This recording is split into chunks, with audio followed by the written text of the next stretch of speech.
Hello, welcome everyone. Thanks for joining us. Delighted to see you again. And we've made all the cameras work this week, so we can celebrate in our Hi everyone. holiday-themed shirts. Hi everyone. Hi Ellie. Hi Chad. Hi Dustin. Hey guys. What's up, Simon? So hi to Jay and to Charles and to Larry and to Bernd and to Lasha. Thanks for joining us. And to Anders. Hiya. And we are delighted this week to carry on our theme about the holiday-themed animations, if you like, or post-production. And what we'll be doing is we'll be featuring especially Dustin. Now, I didn't show all Dustin's work at the beginning of the last session. So I just want to share here that dustinvalkema.com, here's where you can see a whole range of Dustin's amazing photography and post-production compositing.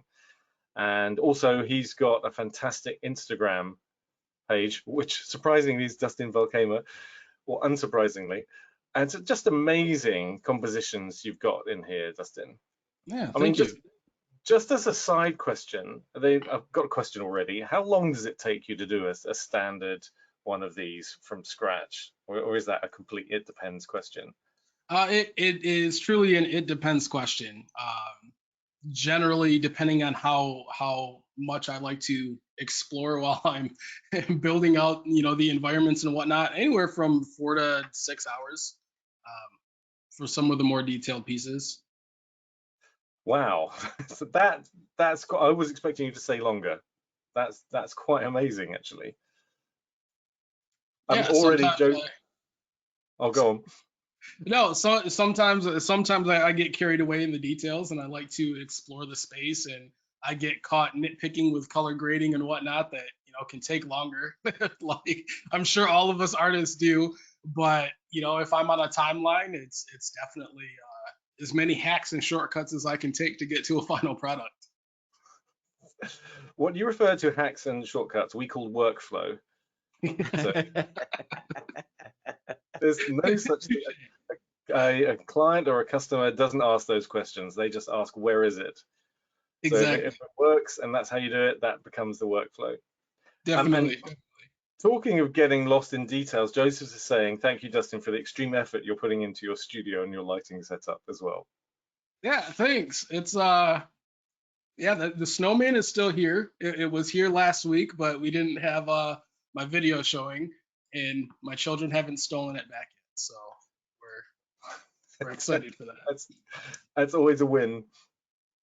Great. So just in case you haven't joined us before, or if you'd like to know more stuff that's going on, here is where you can find out more things especially for next year. We're going to carry on doing these in a variety of different formats because you're well used to things like Ask the Trainer and the VFX and Chill show and demystifying post-production. But if you go to the maxon.net site and click on events, then that's where you see these and that's where you can sign up for them. And also we've got another one which will be added, or it'll be added in a few minutes time. You probably have got the email if you subscribe, but Lionel is joining us on this Thursday. And that's Lionel VC Domini, and he's the amazing motion graphics designer who put together the Maxon holiday message. And he's going to be doing a one-off special just showing us how he jumped into these things. And oh, here it is. There we go. Demystifying post-production, creating MoGraph magic. So if you click on that this Thursday, come along at 9 a.m. Pacific, 5 p.m. UK or 6 p.m. in Central Europe, then please join us for that.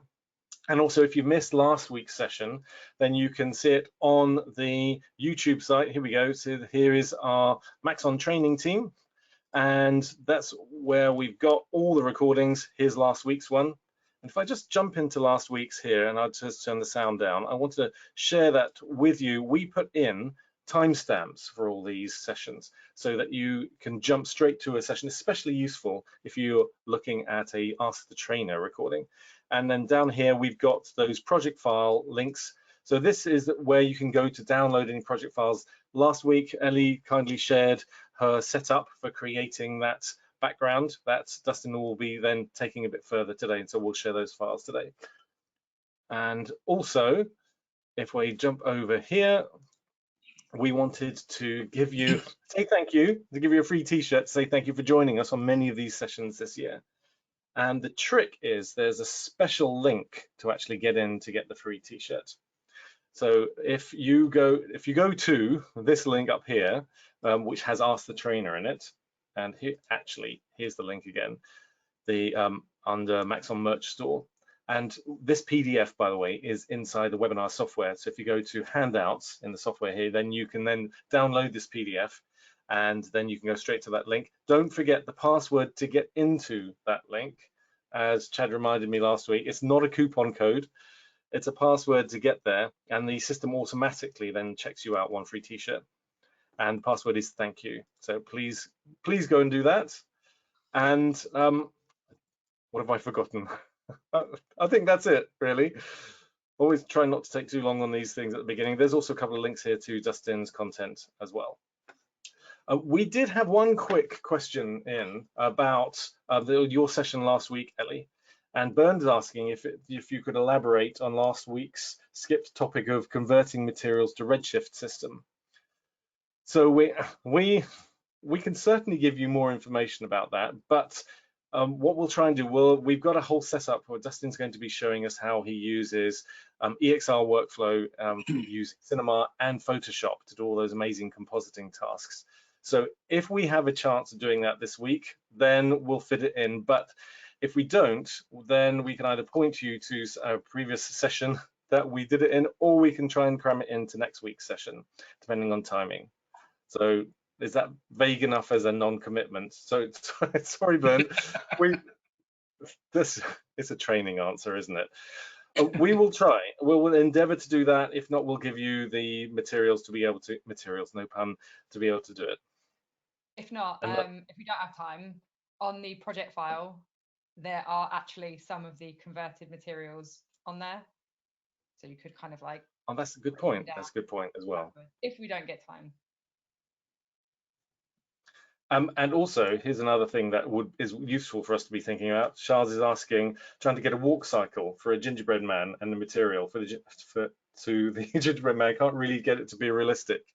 Well, in all our decades of research of how gingerbread men walk, Charles, I think that you could probably get away with a non-realistic walk cycle. But having said that, that's an interesting one, because we're planning on doing more character animation sessions, and so that's quite in a non-facetious way to answer.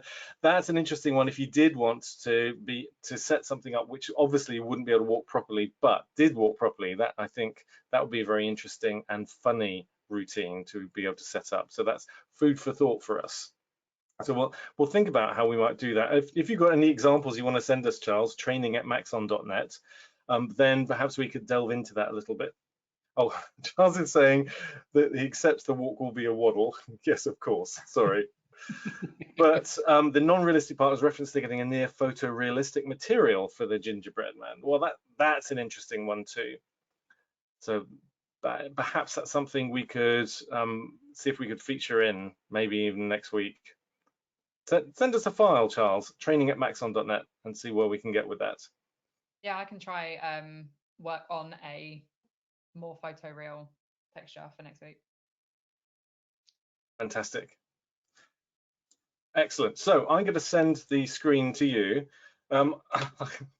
I have the power of sending the screen to you. Good old battle cat in Christmas outfit. Here we go. So I'll make you a presenter, Dustin. Okay, awesome. All right, are we all set? We can see the screen? Yes, we can. This is exciting for us because we haven't featured these workflows in Photoshop on many webinars, especially not recently. So these are going to be really interesting techniques you're going to share with us.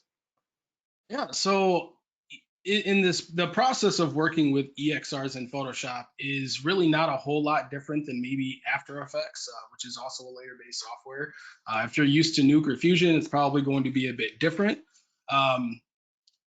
But it's definitely very similar as far as the adjustments that we use, very similar to After Effects. And Chad, I know next week we'll talk quite a bit about this process and how we can layer and stack different elements there. So first things first, let me head up to my other browser here. All right, so there are two screen resolution issue. Hold on here a minute.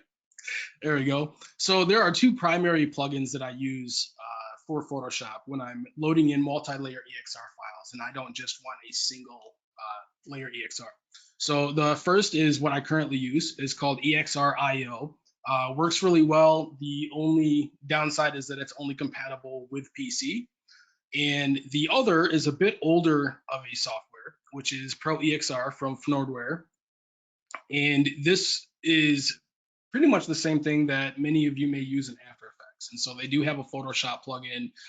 What I will say is that though it is Mac and PC compatible, if you are installing this, it will tell you to place the install files in the media core folder. So kind of a pro tip just from trial and error, you'll actually want to install the plugin into your Photoshop plugins folder in updated versions of Photoshop. So I believe this was maybe CS6 when these were put together. And so in the updated system, they'll go straight into your Photoshop plugins. All right. So carrying along from Ellie's awesome stream last week, we have our Ginger Dead scene, which is all put together now. So I've used EXR.io to open this multi-layer file here in Photoshop. And then we have the scene here that is my photo that's retouched. I feel like I might want to actually dye this uniform that way and wear it once in a while because it'd be pretty cool. My kids would get a good laugh out of it. And so when we open up the files from Redshift, the EXR in Photoshop, we're going to have an RGB layer here, which is going to be just what we would consider a beauty pass with the ACES transforms baked in. Now, we have the beauty render here. So I usually like to have a beauty as pretty much a kind of a base or a reference point when I'm rebuilding that beauty layer. So there are times where you can rebuild the beauty pass, and there are times where you can work directly off of a beauty render and not have to go through the entire process we are today. This is one of those things that you'll learn with experience whether you need to actually rebuild everything or not. So let's go ahead and talk about the process of actually rebuilding the beauty first. So what we'll do here is take a look at all of the passes that we have down below and not right clicking. So the first thing is getting our order correct down at the base here at the bottom. So we'll go ahead and take our diffuse lighting. We'll bring this all the way down to the bottom here. And then we'll grab our global illumination. And then from here, we'll have our specular lighting, reflections, refractions. If you're using emissions or caustics, anything like that, this will be stacked right on top of those. And lastly, we'll take our background and we can place that right above refractions. And then we can set everything. Let's go ahead and hide all of these other passes here a moment. We can take our background pass and shift click down to our global illumination pass and set all of these to a linear dodge blend mode. And so now with the linear dodge or add, we have our beauty pass here again. So now I can use my previous beauty layer as a reference. And so if we turn this off and on, we can see that now we've successfully built or rebuilt our beauty pass. So usually once I'm done with this, if I'm actually going to maintain this multi-layer format, I'll just go ahead and delete my beauty layer because it just eats up extra Photoshop space that I don't need to have. So with our remaining passes, I'd like to organize all of these into a group. So Control or Command G, and then name this group ACC, or what I call accessory passes. These are passes that I may use, things like different map passes to create alphas, my depth map, all of this different stuff is going to sit right inside of here. Now, one of the things that I didn't actually get into when I first started compositing 3D renders in Photoshop was keeping a channel library. So I would be working the hard way and basically creating multiple different alphas or layer masks and then kind of redoing those every single time. But if we actually put those into the channels panel, we don't have to worry so much about it. Now, in Photoshop here, some of the downsides to working with 32-bit float images is that we lose quite a few different tools that we're used to working with in either a 16 or an 8-bit format, which are things like if we say head up to the select menu We don't have the color range. It's going to be unavailable. We don't have the magic wand. And so there are tools that we may not be used to using or may not be able to use that we are used to using. And so in this case here, what we're going to be doing is using these different matte passes and render layers to create different channels. And so I have the crypto matte here. And this one I brought up primarily to show why it makes it difficult to use crypto matte passes directly in Photoshop. Through EXR.io, we have the ability to actually open up a crypto matte pass, and it kicks out a bunch of different layers like we might be used to in Nuke.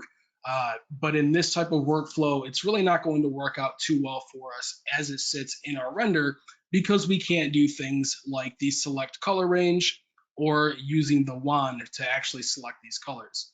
So the way that I get around that is by using the puzzle mats. And this is going to give us 100% saturated channels to use. So for the green channel here, we'll go ahead and Controller Command, click. Dustin, I've got I think quite a relevant question from Thomas, who's Sure. asking, how do we render the layers out? Is this an option in Redshift, and can we make this happen? I think that's quite an interesting one, because also if you're not used to, like, say, the Cryptomatte setting in Cinema, that would be a good way of showing that. So I'm not sure if it's something that you could quickly jump over to and show inside Cinema, but that would then be quite useful to show people how to generate them. Sure, let's go ahead and open that up a moment. I think Ellie went into more detail on this last week, right? Did we go into this? Yeah, so we set up the AOVs inside of Redshift. So I might actually link to the previous recording, but it'll be cool, yeah, if Dustin shows. Yeah, we can do that if that works as well. Yeah, absolutely. I just think it would be useful just to as a reference, as a reminder where those things are. Sometimes it's just getting a reminder, oh, that's where they are in the menu setting, and so on. Yeah, for sure. You know what it's like, Dustin. We're here to derail you. That's okay. That's okay. I live for pressure. So. All right, we'll give it a minute here to finally finish loading up. No worries. And HM is asking, forgive my pronunciation, how do I use Redshift to render out an alpha channel or layer for individual objects? So we've got a couple of people asking about this particular workflow. So that's cool. Yeah, so we'll take a look at it here a moment. Let's give it, I believe it's still loading. There we go. All right, so the process for this, basically creating multi-layer, we'll start with puzzle mats and how to isolate first. So we'll head into our Cinema 4D render settings. We'll see that we have our Redshift tab, so we can use that, and then head over to our AOV tab, and then we'll show our AOV manager. So inside of the AOV manager, on the left hand, we have all of the available AOVs that we can use. And then in the middle here is where we can start to assemble our multi-layer file. So in order to create individual masks, it's really just going to be a process for me of just rendering out different puzzle mats. And so you can see here that I have a couple of these that I've renamed. So the Ginger Dead mats. If I go ahead, we'll see if this hopefully doesn't kill a stream or Photoshop with all of the different things I have going on here. So with the puzzle mats, we're going to be rendering in bucket mode to see those work properly. But what we'll see here on the right-hand side, or more what I consider the attribute panel for each one of these different AOVs, for the puzzle mat, we have the red, green, and blue ID channels. And so I have those set to 1, 2, and 3. And then my mode is set to material ID currently. So what we can do is actually have two different ways of setting this up. We can work with a material ID, or we can work with the object ID. So the object ID is going to be ran through the Redshift object tag, and then the material ID is going to be ran through the material on the output node. So kind of two separate ways to go about those. Hey, Dustin, can I ask you a quick question? Yeah. This is a totally ignorant question, but the multipass and direct options is like I'm used to like the cinema rendering where multipass is like you're putting multiple passes into like the equivalent of AOVs into one EXR file. Is that what that means here? And direct would be like a separate render, or does that mean something different? Yes, that's exactly what it means. So the multipass is going to be able to give you the ability to render a multi-layer EXR file or image. If you're using, say, a TIFF or a PSD, it will load Okay. up all of those layers in your document. Direct is going to be exactly that. It's just going to be a direct output of that pass. And so the crypto mats here are always going to be a layer for you in that single document, like we just saw in Photoshop, where you'll have all of the colors. And then you also have a separate EXR that's kicked out for the crypto mat that allows you to basically go in and create a multi-layer kind of alpha file, if you will. So when you're working with them in something like Nuke, you can shuffle out all of those different alpha mats or channels. In Photoshop, it's much more tedious of a process, basically opening up the crypto mat, loading all of those in, and then transferring them over to the final file. So it's a little bit. Is it possible to output? Is it possible? Sorry, one last question, then I'll be good. But for the crypto mat, can you go into like the attributes of the crypto mat and output like an 8-bit crypto mat, and then use that in Photoshop so you can select things easier and isolate those selections? You definitely could, and if we're working more in like a 32 float, like just an EXR at 32-bit, I would generally work with the puzzle mats. If I'm working in 16 or 8-bit, it's definitely a possibility to go in and use those different selection tools with the crypto mat. So this is primarily just for like a 32-bit float image. Okay. Sorry, that's Sean's ahead. asking a question about the difference between EXR and layered Photoshop, and is it the reason you're doing EXR is essentially the 32-bit float depth? Yeah, it's exactly for the 32-bit float depth.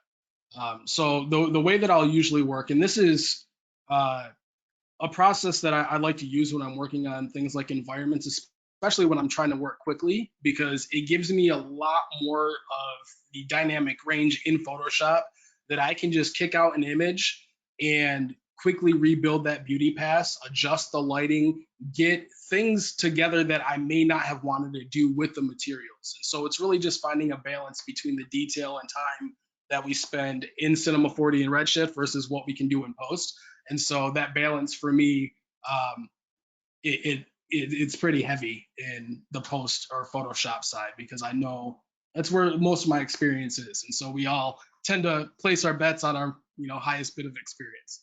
So, all right. So the Redshift AOV manager, where are we at here? Puzzle mats. So if I head down to we'll say the scene object puzzle mat here in the render view, let's go down to the AOV for that. There we go. And so with this here, I can close out my render settings a moment. So these are going to be the objects. We currently have the mode set to object ID. Red, green, and blue is 1, 2, and 3. And so in the scene file here, I have the angry gingerbread man that has a Redshift tag. So let's go ahead and click on the object tag there. And move some of this out of my way. Let's go ahead and stop our render view here a moment. It's starting to lag pretty hard. There we go. Hey, I got a quick question, right. Dustin. Yeah. How does like the puzzle mat and crypto mat, they seem like they're like just big solid blocks of color. So how do they handle like depth of field? They handle depth of field fairly well. There are, in most of my experience, it depends really what my workflow looks like per project. So many times if I'm working on, say, the cosplay composites that I'm doing, I'll render out a depth map and I will just use that render pass to create depth of field in Photoshop. If I am working on something that's more of kind of what we may consider a daily render, just kind of a short, quick piece of art, I'll render that depth of field in camera. It really depends on the level of control that I need once I get into post-production. And so, you know, these masks work out quite well, especially with the puzzle mat, because it's, you know, 100% value versus the crypto mat is often going to be a bit more used. If I'm using just the render pass itself, it's going to be used with things like the wand selection or, you know, select color range in Photoshop, which aren't always as perfect as rendering out a puzzle mat. So hopefully that makes sense. But Yeah, depth of so field they could have feathered edges though. They could have like the puzzle yeah, mat. it works. It works great. Yeah. Okay, cool. Thanks. All right. So Redshift object tag here. So we have our object ID down in the attribute manager. We have our object ID tab. And so the gingerbread man here is set to an object ID of 2. And that's where we're getting our green. And that's because we have our green ID set to 2.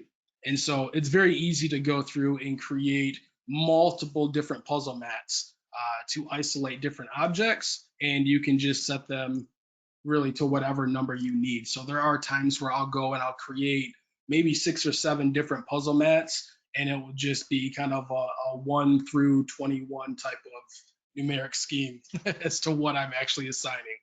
So yeah, did I answer all of the questions there? I know we had a few that are... We got a few more coming in about the Cryptomat setup, but I didn't want to derail you for too long because I know we got lots to fit in for that section. So we'll jump into the questions, and there's a couple of them got some straightforward answers. So we'll jump into those questions and answer those individually as well as we go along. It's okay. A balance. Yeah, definitely. Okay, so back into Photoshop. So creating alpha libraries, you know, in Photoshop is pretty easy.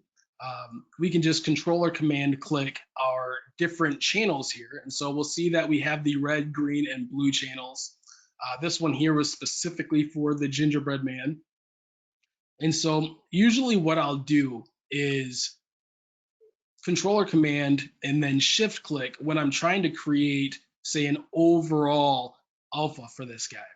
And what we'll do now, because we have the red and the green both selected, we can head down to the store or create alpha from selection button that's down at the bottom of the channels panel. And now we have an alpha here that's just the gingerbread man.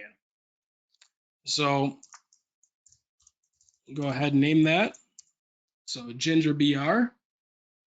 And now I can also create an alpha for each of these. So we can call this, let's see, we'll do GB main, and then we'll select the red, which is the icing, and we can do the same here. And we can call this icing, if I can spell today. There we go. And so this is the process that I would generally use to gain some really nice control.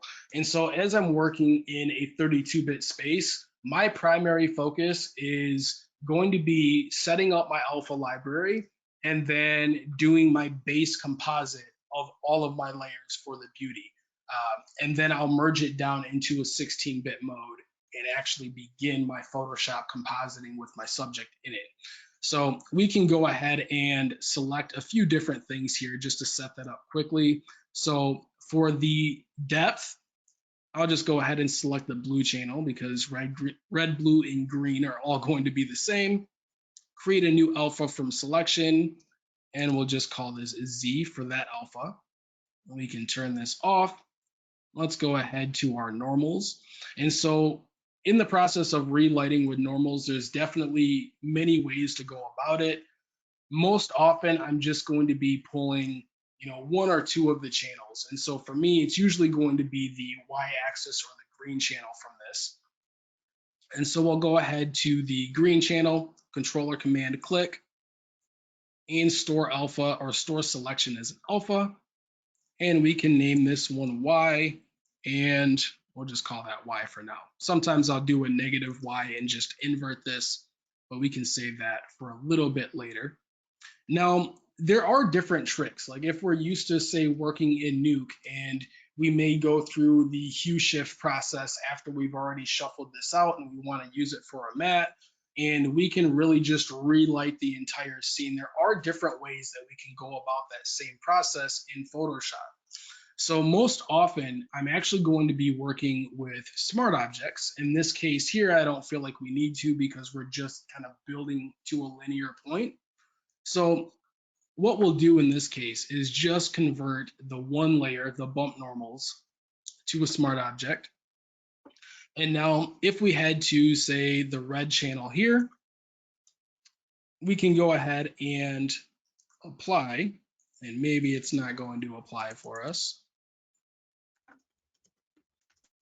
All right, so we won't use that smart filter. Let's go ahead and throw a hue saturation adjustment layer in here right above this. And we can create a clipping mask holding Alt or Option right in between these two layers. And now if we go ahead and we look at the red channel, what we can do here is actually start to adjust the different values that we have in the scene and actually work this lighting around to whatever direction we actually want to work with. And so this is one thing that I do often when I'm doing product renders and I want a little bit more of a rim light or maybe some fill light on one side of that object. I can use this type of method to go and create different channels based off of just that single pass, and then hue shifting that over to create my different effects. And so this is a good one to know because it may be very similar to what you do in other software. The setup is a little bit different. If we're working in a 16-bit mode for this, it's going to be even easier because we can just apply that hue saturation to the smart object as a smart filter and start to work forward there.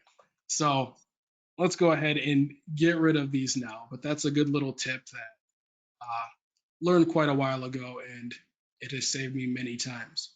So let's go ahead now and look at our scene object mats that we have set up here. So I've already created the gingerbread man mat, and maybe we'll want the red channel specifically for the candy canes here. We can store that alpha or store that selection to alpha, name that CC for candy cane, and then we can do the same thing with the blue channel here for the ground. Store selection to alpha and call this GR for ground. So now we have multiple different alphas that are set up. And this is one thing, like I said, I can't express enough. Use channels to your benefit instead of like working the hard way, because I used to do it and I would recreate all of these different layer masks and alphas, and it's it can be a painstaking process. All right, so our alphas are set up now. And what we're going to be doing now, let me deselect. And what we're going to be doing now is just taking a look at the way that the file is built through each of these render passes. And as I alluded to earlier, you can do all of this very quickly if you're just starting to work straight through a beauty pass. You can use something like Camera Raw once you get down to a 16-bit mode. In this case here, we may actually want to go in and use something like a curves adjustment layer and really start to push and pull some of these values. And if we go ahead and take a look at the image of myself here, what I'm looking for is primarily some of these areas that are a bit more shadowed. So we'll have to raise these up a bit once we bring this over to our final scene here. But what I like to do is go ahead and actually drop down my midtones a bit. And this is going to help us get into an area that's going to be a bit easier to work with. Now, we can go right into our refraction and take a look at this. So we have our refraction and our reflection layers that are giving us quite a bit of light on the ground. And so with these, I'll go ahead and turn on the rest of my passes here. With these, we can go ahead now and start to adjust the opacity to control how much detail we're actually pulling in with those. And so in my case here, I'm going to tone it down, because once I actually get myself into this scene, it's going to be a little bit easier to work with those values and the shadowing that I have on my body. All right, so we'll consider this done, because I know that we have quite a bit to do. And I feel, I know how you felt last week, Ellie. It's like so much to do in an hour. Where are we at? Are you watching the timer as well? I stopped watching the time, because it was, you see the little sweat beads that are like, yeah. So what we'll do here is actually convert this down to a 16-bit image now. And this is the cool part about this, is it's going to maintain all of our channels that we started working with and flatten everything else so that we no longer have to work with it. So if you have to go back into this file, say you've made a bunch of different adjustments and you want the ability to control that later, go ahead and save this out as maybe a base composite version of the file. Because once we're done with this transformation, it's just going to be one single image with a bunch of different alphas. So what we'll do here, what's that? Multiple saves. Elisa was making reference to the fact that back in the day, or you had to do this all the time anyway, because you didn't have the luxury of layers in Photoshop. This is early 90s. And everything was a question of making selections and then saving that file as, saving as, and so on. So that historic day in November 1994, I remember it when I thought, what, layer masks? What the hell are those? Oh my God. Yeah. So yeah, it's wise idea. Save a version. Yeah, it's saving often, like I haven't saved this yet and I'm like mildly freaking out, but the process can take a long time, so I won't worry so much about it. All right. So at this point now, we want to convert this down from a 32-bit image all the way down to a 16-bit. So what we can do is just head up to image. We have mode here, and then we can click on the 16 bits per channel. And we are going to want to merge this down so that we're not getting a completely displeasing view of our scene. Because what will happen is it will basically try to keep all of the values in like linear as it's starting to move down, and then our scene will be blown out and washed out, and it just doesn't work that well. So always merge this down when you can. So we'll go ahead and click merge. We have our HDRI toning that pops up, and we'll see here if we click the preview off and on that our scene is changed. And so what we'll want to do here is actually head to exposure and gamma, because that's what we're really working with. And then go ahead and click OK. So now we have our beauty image that we were working with. Now, at this point, this is where I will head into my main scene. We'll copy out our subject and then go ahead and paste this into the new composite. So this was rendered at quite a bit lower resolution than what the primary file was. And so I'll just scale this back down in here to fit this space. And I remember when we were in cinema last week, Ellie, we just did an offset, if I remember right, to pull this a little bit left. Yes, we did. All right. Okay, so now we have our image. We're done. It looks amazing. Did I make it in the hour? All right. So what I like to do here is start to work with this file in the new space. So now that we're in 16-bit mode, we have all of our Photoshop tools available to us, including Camera Raw. It's something that I use quite often when I'm, say, in Lightroom in photography. And so it works really well for renders and really giving them a nice pop. So let's go ahead and convert our layer 1.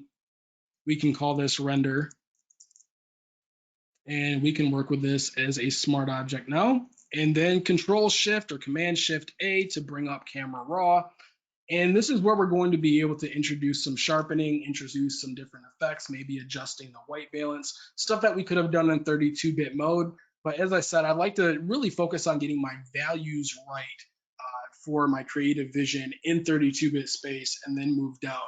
So here we can go ahead and maybe we'll do a brighter white instead of having such a warm snow. So we'll go ahead and just use our white balance picker here. And we'll select somewhere on the ground. And now we have a really nice kind of cool scene. One thing that we'll do is also go ahead and use our masking function. If you're using Camera Raw, kind of updated from previous versions, they've redone this masking tool set, and it's really nice. And so we kind of are now given different masks and layers, which is something that wasn't so easy to work with before. And now I can just use a linear gradient, and I'll pull this down from the bottom up to kind of the middle of the scene here. And then we'll go ahead and start to adjust some of these values. So we can bring the shadows up a bit here. And let's head down into effects. Where's that at? There we go. So clarity is going to allow us to adjust our midtones. So it's creating some nice contrast in the midtones. And usually when I want a softer look on something like snow, I go ahead and bring that to the left. So we're really decreasing some of that contrast. And as far as sharpening the image, I won't worry so much about it at the moment, but we can take maybe our black point and bring this down a bit here. All right. Now we'll head back up to our main adjustments here, and we can do the same. We'll go ahead and bring our blacks down a little bit, and we can see that some of our shadowed areas are really starting to adjust in that sense. Then we'll do the same with shadows. Highlights, I feel like those are okay. Bring them up maybe a little bit. Go ahead and click OK. All right, there we go. So now we have our colors and our white balance working a bit better. There are definitely some ways that we can make this process a bit easier and faster when you're matching your subject to your background. And so I like to do this with channels, or sorry, with curves, not channels. So what I'll do is select my subjects layer, Control or Command G to create a group, call this sub. And now we can really start to work with matching this to our backplate. And so what we'll do is we can head down to our adjustment layers button, and we can create a curves layer. Now with this curves adjustment layer, we'll go ahead and press Alt or Option and just create, there we go, a clipping mask. So now this is going to be affecting just myself in the scene here. Now in our properties, if we go ahead and we hold down the Alt or Option key and click on Auto, we're going to get a new dialog box that is the Auto Color Correction options. Now here we'll go ahead and select Find Dark and Light Colors. And at this point, all we have to do is select the darkest part of our backplate and kind of the brightest point in our backplate and kind of mix those colors in between. So I usually don't do anything with midtones here. So we'll go ahead and select our shadows, and we'll find one of the dark points here. So in a scene like this, I would maybe go ahead and look down at somewhere in these pine cones. And we'll see that that's already adjusted quite a bit. So we can go ahead now to the highlights, and we'll find kind of one of these brighter areas, maybe on this back mountain here.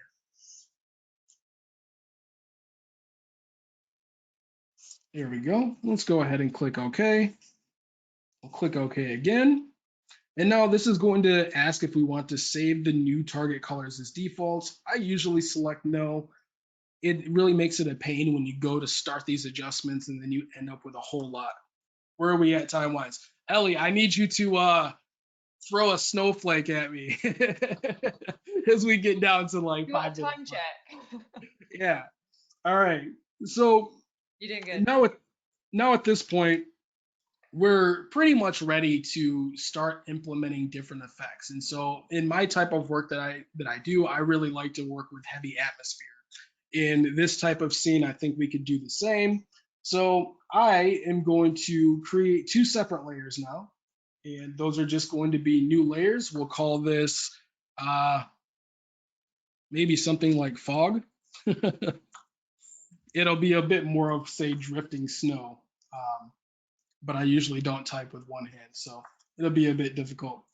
And then I'm just going to Control or Command, Alt or Option, click and drag this up to create two different layers. So we have one for the foreground and one for the background. And what I'm going to do in this case is just use my brush tool, and I'll select a bright area in the scene here. We can right click, and I have a DV smoke brush, which is pretty much my go-to brush for a lot of different things. We'll include that. Simon, don't let me forget, we'll include this in the download so you guys can play with the brush. But this is definitely something that I use a lot for creating smoke, and even with different masking operations. And we'll go ahead and we can create quite a bit of smoke here that's going to fill our scene. Now, in this case, it's quite heavy in the background. And so what we're going to do is head to our Z channel that we have previously created. Control or Command, click our Z depth, and then we can create a new layer mask based on that pass. And so this is going to push our smoke all the way towards the background and create some nice atmospheric perspective for us. And so what we'll do here is Control or Command L. Let's see if I can move this out of the way a little bit. Love seeing this coming together. All that work setting up those passes and the depth pass. I'll just scribble some fog here. Oh, and now it looks accurate. And so there are a lot of times, and this is why, you know, we talked a bit about setting up those different layers, right? Because it's good to know how to set those up, but you don't always have to use them. It really depends on what type of work I'm doing. Sometimes I'll go through that process and I really like to crank the values. In this scene, Ellie did a good job with like setting it all up in a way that's going to work. There are times where I just get very, I'll say anxious to get to the Photoshop side, and I'm like, boom, render, it's done. I'll do all of the rest of it in Photoshop. It's not always the smartest way to work, but it definitely gets the job done. All right, so let's go ahead and take a look. Alt or Option, we'll click our layer mask here for our fog. And we're going to use a levels adjustment to really start to pull some of those midtones up so that this fog will come a bit more towards the foreground. Go ahead and click OK. Back into our RGB. And now we can see here that we have some nice fog in the background. We'll go to our fog in the foreground. Brush tool again here. And then we can start to paint some of this in. So working with different effects like this, if I turn my pen pressure on, that might help a little bit. Working with different effects like this is a really good way to hide certain things. And so I know in the visual effects world, we have plenty of ways to hide things, and it's no different in Photoshop. So in this case, it's true. In this case, you know, things like shadows from my feet, that's something that I would generally go ahead and paint in. In this case here, we'll just create a bit of kind of fog in the foreground. We can create a layer mask, use the black brush here, and then take little bits of that away if we need. It's not hiding stuff, it's efficient workflow techniques. It is efficient workflows. I usually call it hiding because I have a very hard time just saying, oh, boom, it's a workflow, but it is a workflow.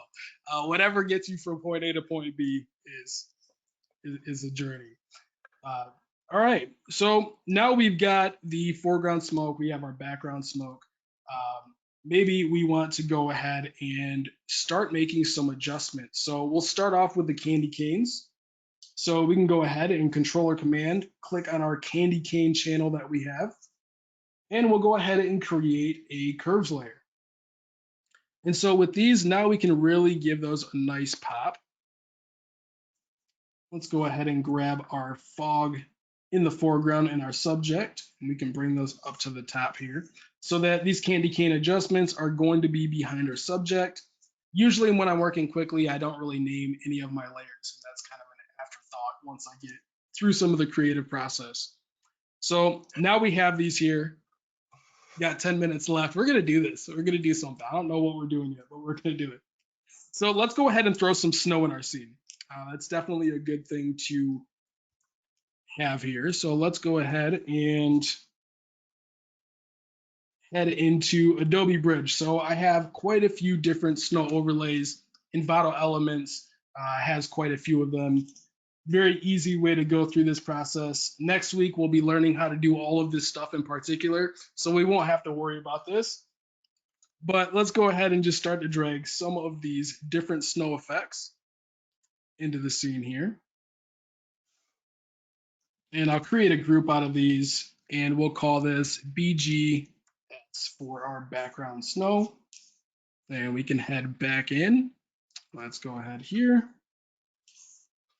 Maybe grab something that's a bit more dense and smaller, if you will. There we go.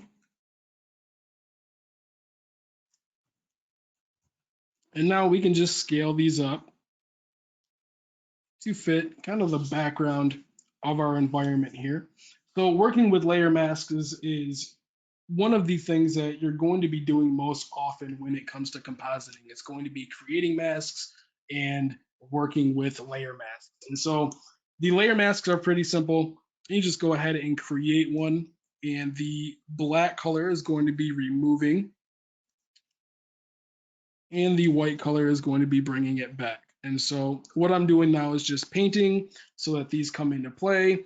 And right now there's not a whole lot of depth. And so one way that I like to do this is, again, using that Z depth to really control a layer mask and how deep any of these effects are going into the environment. Dustin, so, can you zoom into your image a bit so we can see what you're doing a bit larger on the main screen? Oh, yeah. There we go. Thank you. Is that a little bit better?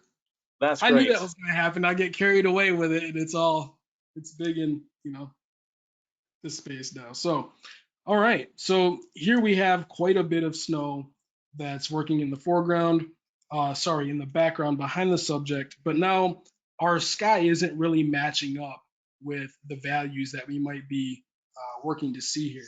And so I'm going to go ahead and Control or Command, click our Z channel that we have here. And now I'm going to create a solid color adjustment layer. And from this point, I can go ahead now and just select one of the colors here in the foreground, which is going to be a bit cooler of a gray.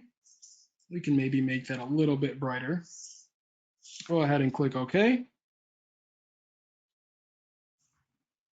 And now all this is doing, because we previously had the layer mask being applied, is that this is giving us quite a bit of true depth and atmospheric perspective as we push back. So what I'd like to do here is usually just drop the opacity of this layer a bit, which is going to give us some depth, but now we can see bits of the sky coming there in the background. And we can see the value changes as it starts to work its way forward. All right, so let's go ahead and get some foreground snow. So we'll grab a couple more of those overlays.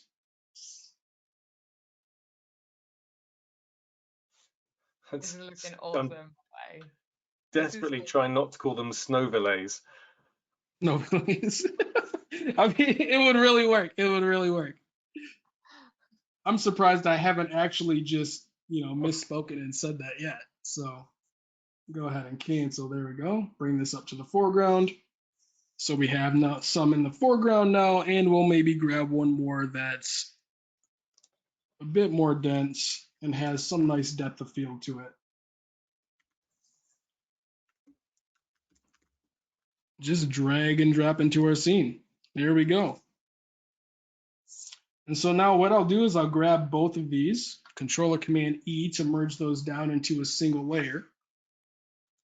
And then we'll just duplicate that layer down to cover the base. There we go.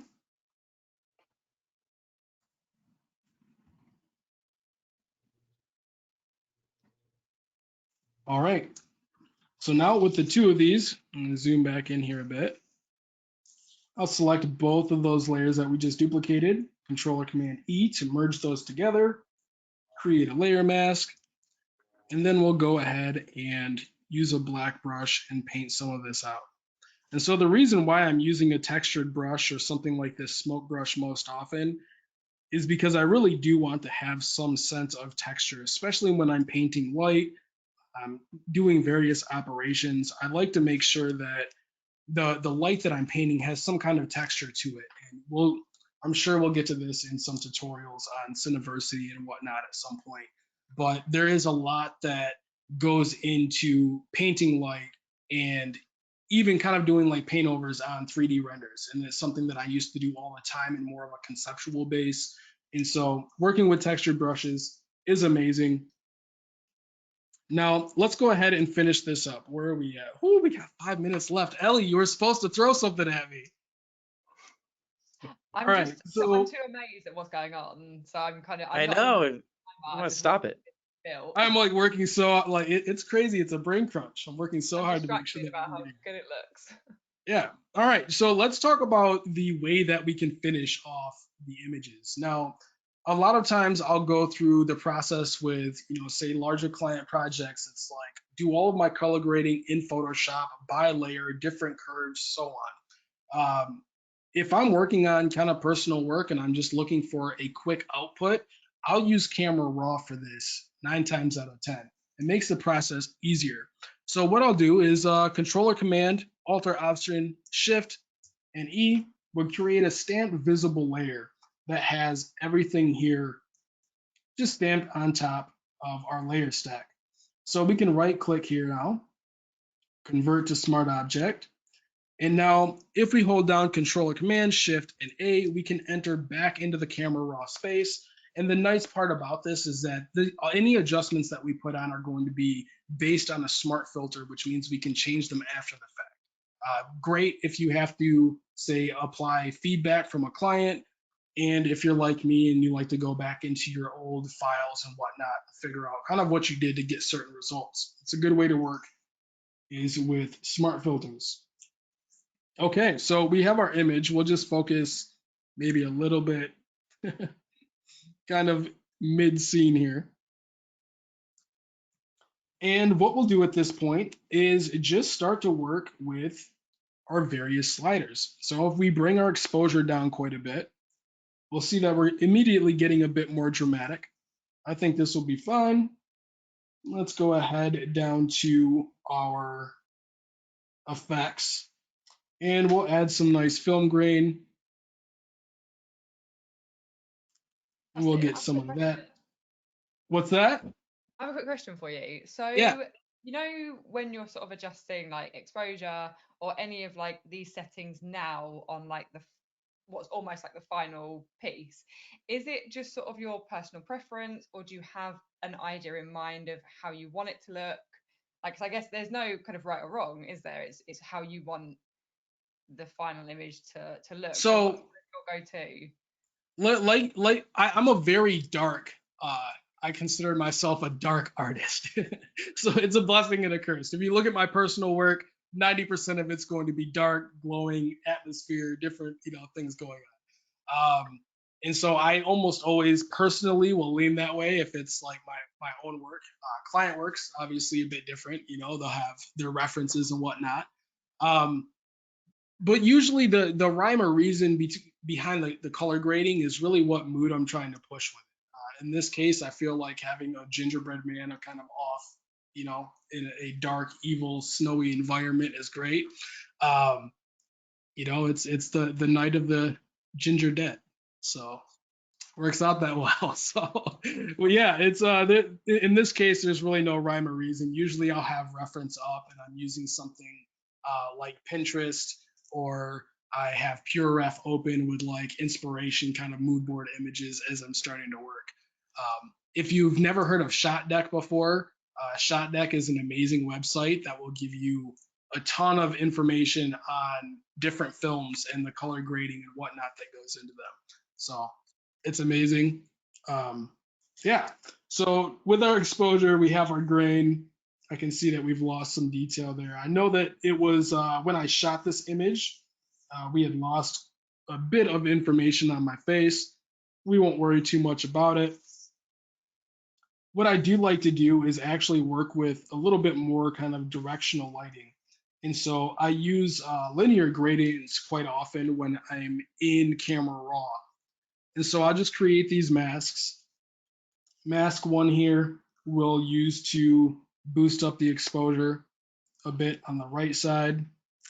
You can maybe bring that mask down a little bit more here. And then we can create a new mask that will be another linear gradient, and we'll push that from the left side kind of up towards the right. So I'm really just splitting the direction of these. It's really not too complicated as far as kind of how I'm doing it, but why I'm doing it is really just helping emphasize some of the light.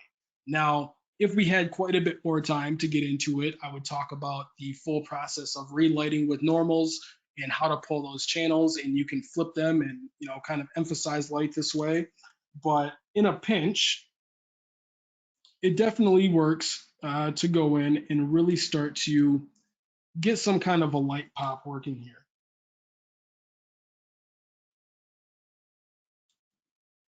All right. And so at this point, let's go ahead and move back up to our primary adjustments in Camera Raw here. And then we can talk about color grading. So the color grading process, if you're used to using something like Premiere, maybe After Effects, DaVinci, you have your color wheels. They're really nice to work with. And so I'll go ahead and just start to work with the shadows a bit here and pull down something a bit more of a cool looking part of the image. And then maybe we'll do the midtones as well and start to bring those a little bit more closer to a cool range as well. How are we looking with time, Simon? It's good. And the regular viewers will know that our discipline with time is somewhat variable. We try not to go crazy overrun, but sometimes the content is so interesting and useful that it's worth a few more minutes. And we've had one of those requests, Dustin. So Kent's asking that if you had a few moments to just show the concept of relighting using normals, that would be really interesting. It's if is that something that is easily showable? You know, another thing we could do, we could also save it for next week, and we could start with relighting from normals next week. That would Yeah, work too. if that's okay, let's do that, because I think that would be a really good base. And I'll throw together a completely different scene for that. So hold me to it, but I'll put a quick little shader ball scene or something together that we can use for that. It'll kind of show it off a bit better. So yeah. Great. I'm now understanding even more the cliffhangers from weekly shows. Yeah. Join us next week to see the resolution of normal lighting. Yeah, so where are we at? Where are we at here now? Okay, so we've gotten through some color grading. We have different things. Of course, this could all be a bit more perfect. When it comes to, say, sharpening and different bits of style on the images that I'm doing, kind of my bread and butter is a bit more cosplay. And so I like to have not always so realistic looking. It's a bit more of like a whimsical or kind of fantasy look to the work that I do. And so I do a lot of dodge and burn, which is basically just brightening and darkening certain areas of the photo. And so what we can do here is create a new mask, and we'll call this the brush. And now the first thing that I'm going to do is we can actually just decrease our brush size. And we're just going to paint over some of the primary areas of the outfit here. Maybe even the hat a little bit. So there's currently no real adjustments being made too much because they're all set to 0. But what we can do is head down to our effects panel and boost our clarity. And so if I zoom in a little bit here, let's see if we can maybe even go to something like 200%. So as I'm starting to drag this clarity slider, you can see that it's giving us a really nice contrast in our midtones. And so it's giving us kind of a nice pop to it. And so I like to use this effect locally rather than using it over the entire image, because it really helps kind of focus your eyes on the subject, basically from a detail perspective. So what I'll do in this case here, if I head back down to our brush, is oftentimes I'm just going to use this in certain areas around my subjects that I think should pop. And then I'll even make my brush a bit smaller and kind of go around some of the features as well. So around the nose, the eyes, mouth, the maybe not so glorious beard, but we'll go through the entire process of painting some of these effects around the areas that we want more detail and texture. And it's usually just focused a bit more on the foreground rather than the background. I don't want to put too much texture on elements that visually aren't really going to need it. So in this case, we already have, say, a texture pop and boost. We can create a new mask. We'll head to brush. And then what I'll do in this case, we'll just zoom back in so we can see this here, is before I start painting, we'll head down and maybe give our highlights a slight boost and our our exposure a slight boost as well. And we're just going to start working on the dodging side of this. So this is going to be, let's see if we can, there we go. And this is going to be just emphasizing some of the highlights that are in our scene. And so I'll focus on, say, the fabrics here. Now, if I go ahead and turn this off and on, we can see the pops of light that are happening. So we'll zoom back to maybe 100% here. And I usually like this to be kind of an overall thing. There are times where I'll get super detailed with it, but it doesn't always have to be the case. This is a classic technique. In fact, there's much provenance for this because this reminds me from centuries ago, the sort of techniques that the Dutch masters like Rembrandt used to do, adding texture in where they wanted people to be looking and then leaving out brush detail on the edges of the image. So it's almost like you're going back in time with this, painting literally as you are with a textured brush. Yeah, it's definitely, it helps to have focus where you want it to be.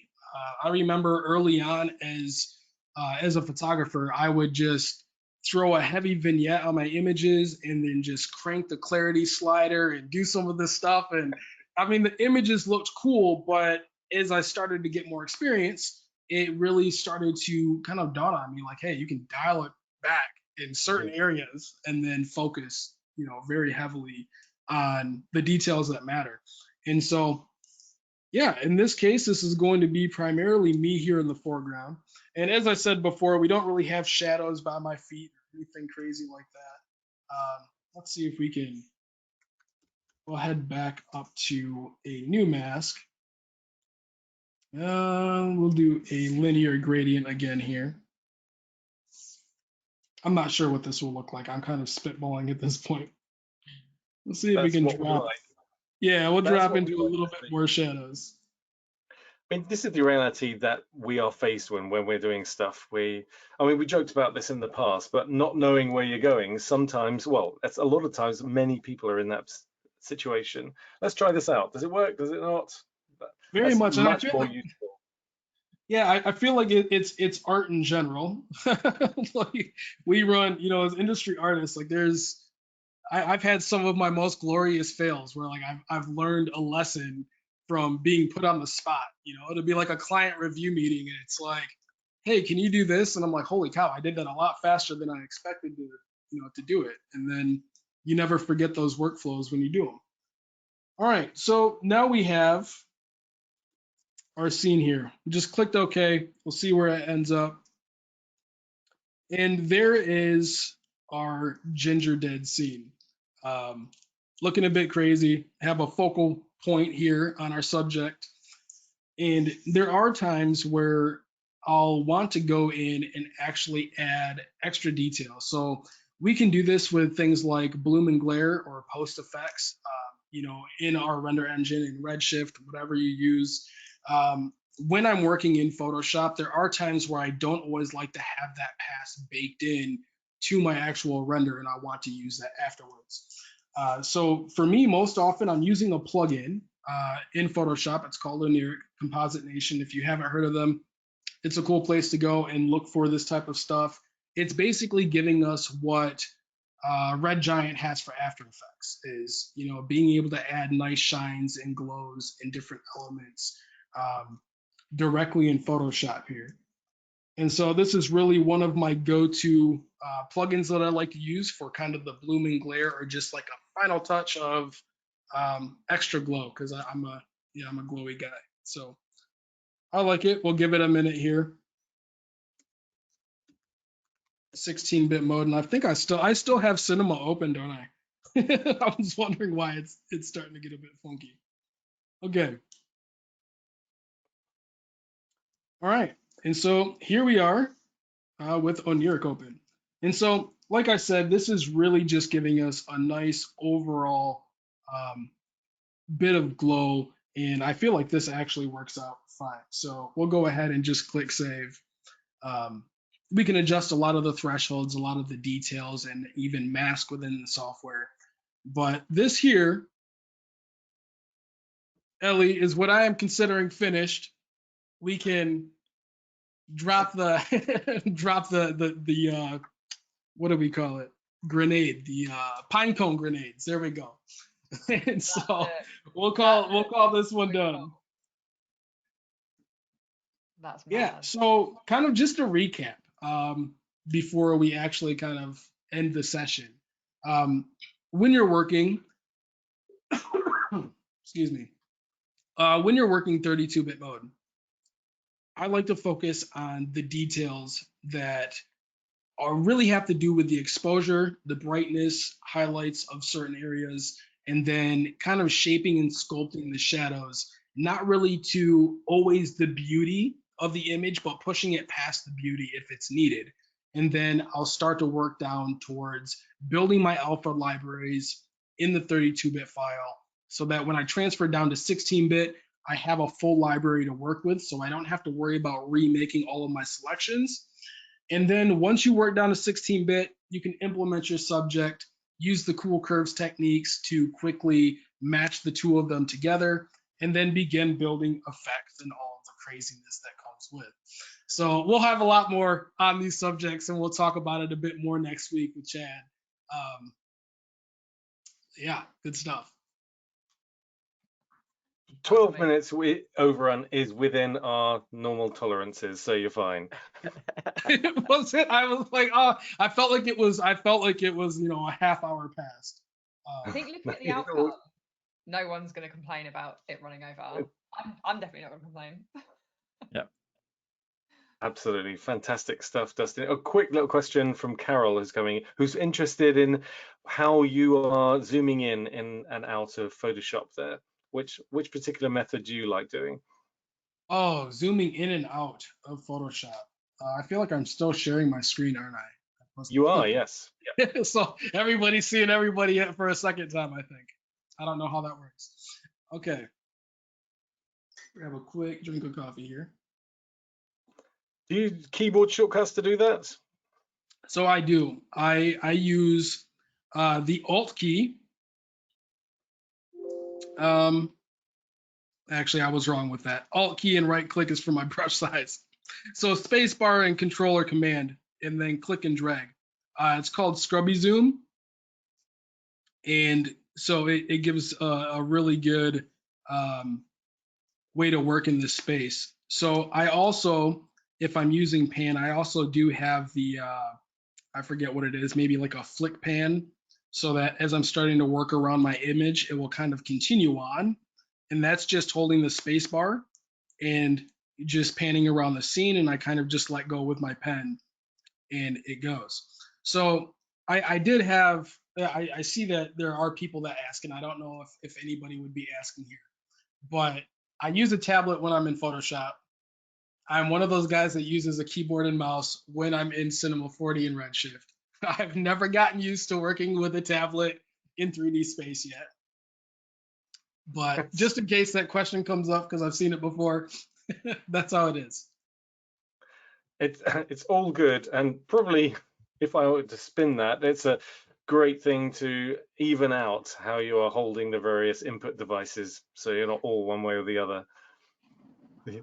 The times that tendinitis has kicked in for me. Oh yeah, it's yeah, over the years, definitely. Cool. Okay, I'm going to grab the screen back from you, Dustin, and just share what we're going to be talking about next week. Awesome. So thank you everyone also for throwing your questions in and your comments in as we've been going along. There's a couple of things we're going to reprise next week. One, of course, the normals, the lighting from normals that we spoke about a few minutes ago. And also there are some Redshift questions with texture creation that we talked about a bit earlier on. And if you want to investigate some of these questions further, please reach out to us, training@maxon.net, and we'd be delighted to hear from you. And it's always useful to hear about those sorts of things, because then that helps us to find out what we need to share with you. And also, if we need to add anything extra in the tools, if people are asking the same question again and again, that would make sense for us to make that easier. So that would be very useful. So please keep doing that. And also put into the survey any requests you got for future topics. We've got lots of requests for next year, so we're dealing with what order we're going to do those in as well. And just as a note, some of those interesting resources you were talking about, Dustin, like, for example, Onric and from Composite Nation, and also Shot Deck, which looks to me like an amazing resource for It is fantastic. Yep. We'll put those links into the YouTube. Here we are, the YouTube channel here, Maxon Training Team. This is where you'll see the recording, and that will be up there in a few hours. So put all those links in there for you as well. And don't forget, this very Thursday, Lionel is delving into how he made the holiday message that we sent out last week for Maxon. And he used a whole range of tools from Cinema to Redshift and some of the Red Giant tools. And talking of Red Giant tools, that's more of what we'll be doing next week, which is going to be delving into how you add some of these things if you want to animate the image. And I was watching a recent demonstration that Chad did, and he had a really eloquent way of putting it. He said, look, if you're going to be doing snow on a still image, that's vastly different from adding it over 30 seconds of frames. So there are efficiencies and ways to do that. So we're looking forward to that, Chad. Yeah, me too. It's gonna be fun. It's like, I hope I can my work can be commensurate with what Ellie and Dustin have already done, but this is just like such a fun project that I can't wait. So let's before we finally close, I know we did this with Ellie last week. From like, what would you generally want in this file? Like, how would you want this sent over to you to be able to, be worked around in After Effects? Would you like the layers broken down? Would you like just a still image? I don't know if you if we're talking like perspective, kind of panning, any of that crazy stuff. What do you have planned? I think what I would do, I mean, I think I would probably need like a minute to kind of like look at the file and see what I would want, because my workflow typically just goes straight from Cinema into After Effects, and it doesn't kind of go through Photoshop, but I want to take some of the work that you've done, obviously, and bring it into After Effects. So I think what I would probably do is, like, if that I had like your PSD file, is I would use your alpha channels to break up those objects into layers, because I don't think that After Effects can use all of the alphas in the channels panel like that. So then I would probably just go through and make layer masks of like the candy canes and the gingerbread and the icing and like all that kind of stuff, the depth pass, all that stuff. So I had all of that stuff to be able to work with independently. Awesome. So yeah, I will. I'll make sure that Simon has this final Photoshop file for everybody. You guys can download it and take a look at the craziness within, and then we'll see what it looks like next week when you get going, Chad. I can't wait, man. Can't wait. Fantastic stuff. Thanks for all that, Dustin. I didn't want to interrupt you too much, but there was a lot of comments in the questions area about how useful these tips are, and how also they need to rewatch to make sure that they're in muscle memory. So that's a great tip, Drake. Absolutely. Yeah, and I do have I have quite a bit of general Photoshop compositing kind of tips and tricks and stuff on YouTube. if you're ever curious about it, I'm actually going to be starting to implement a lot more of Cinema 4D and Redshift, in that space as well in post-production. So yeah, it'll be a lot of fun stuff. Oh, that'd be amazing as a resource. We'll put that link into the description as well on the recording too. Awesome. Maybe I even put it into a tab next week to remind everyone.